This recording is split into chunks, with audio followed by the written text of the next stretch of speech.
Animation cinema demon slayer craze అదిరిపోతుంది. Japan block buster కు హైదరాబాద్ లో భారీ స్పందన లభిస్తోంది. ప్రసాద్ హైమాక్స్ లో టికెట్లు దొరకని పరిస్థితి. అభిమానులు ఉత్సాహంగా ఎదురు చూస్తున్నారు. పూర్తి వివరాలు చూద్దాం.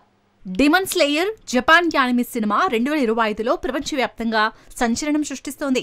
హైదరాబాద్ లో సెప్టెంబర్ 13 నుంచి మల్టీప్లెక్స్లలో గ్రాండ్ గా రిలీజ్ కి సిద్ధమవుతుంది.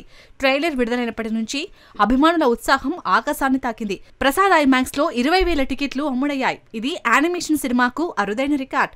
జపానీస్ భాషలో ఉన్నప్పటికీ తెలుగు ప్రేక్షకులు ఈ చిత్రాన్ని ఆదరిస్తున్నారు. జపాన్ లో జూలై 18న విడుదలై బాక్సాఫీస్ వద్ద 500 కోట్లు వసూలు చేసింది. తెలుగు రాష్ట్రాల్లో డబ్బింగ్ వర్షన్ కు కూడా డిమాండ్ పెరిగింది. ట్రేడ్ విశ్లేషకులు ఈ సినిమా ఓపెనింగ్స్ 50 కోట్లు దాటుతాయని అంచనా వేస్తున్నారు. అద్భుతమైన విజువల్స్, యాక్షన్ సీక్వెన్స్లతో ఈ చిత్రం యువతను ఆకట్టుకుంటుంది.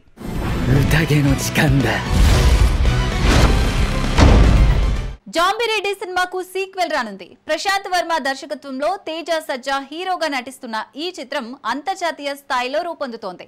పాన్ ఇండియా క్రేజ్ తో అభిమానులు ఆసక్తిగా ఎదురుచూస్తున్నారు. వివరాలు చూద్దాం. Zombie Reddy 2 people's media factory నిర్మాణంలో తెరకెక్కుతుంది. మొదటి భాగం రాయలసీమ నేపథ్యంలో సంచలనం సృష్టించగా ఈ సీక్వెల్ గ్లోబల్ స్థాయిలో జాంబీ కథను విస్తరిస్తుంది. Prashanth Varma high end VFX తో అద్భుత విజువల్స్ ను సిద్ధం చేస్తున్నారు. తేజ సజ్జా కెరీర్ లో ఇది కీలక చిత్రంగా నిలుస్తుందని టాక్. సంక్రాంతి 2027 రిలీజ్ కి ప్లాన్ చేస్తున్నారు. కొత్త కాస్టింగ్ లో టాప్ స్టార్స్ ఉంటారని సమాచారం. ఈ చిత్రం తెలుగు సినిమా స్థాయిని అంతర్జాతీయంగా చాటనుంది. హాలీవుడ్ స్థాయి యాక్షన్ స్టోరీ లైన్ తో అభిమానులను ఆకట్టుకోవడానికి సన్నాహాలు జరుగుతున్నాయి.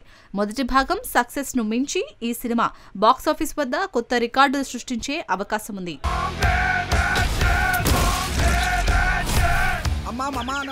ఏఆర్ మురుగదాస్ దర్శకత్వంలో శివకార్తికేయన్ నటించిన మదరాసి సినిమా తమిళంలో మంచి టాక్ తెచ్చుకుంది. అయితే బాక్స్ ఆఫీస్ వద్ద ఊహించని డౌన్ ఫాల్ తో షాక్ ఇస్తోంది. భారీ అంచనాలు నిలబెట్టుకోలేకపోయింది.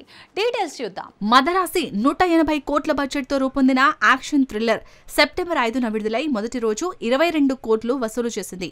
రజనీకాంత్ ప్రశంసలు అందుకున్న ఈ చిత్రం రెండో రోజు నుంచి కలెక్షన్లలో భారీ పతనం చవిచూసింది. ఇప్పటి వరకు 55 కోట్లు మాత్రమే రాబట్టింది. 100 కోట్ల ప్రీ రిలీజ్ బిజినెస్ తో రికవరీ సవాల్గా మారింది. తమిళనాడులో తొలి రోజు 60% ఆక్యుపెన్సీ ఉన్నా ఆ తర్వాత 30% పడిపోయింది.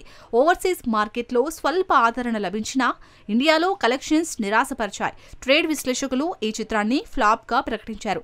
శివ కార్తికేయన్ యాక్షన్ అవతార్ స్టోరీలోని ట్విస్టులు ప్రేక్షకులను ఆకట్టుకోలేకపోయాయి. ఫుల్ రన్ లో లాసులు తప్పవని తెలుస్తుంది.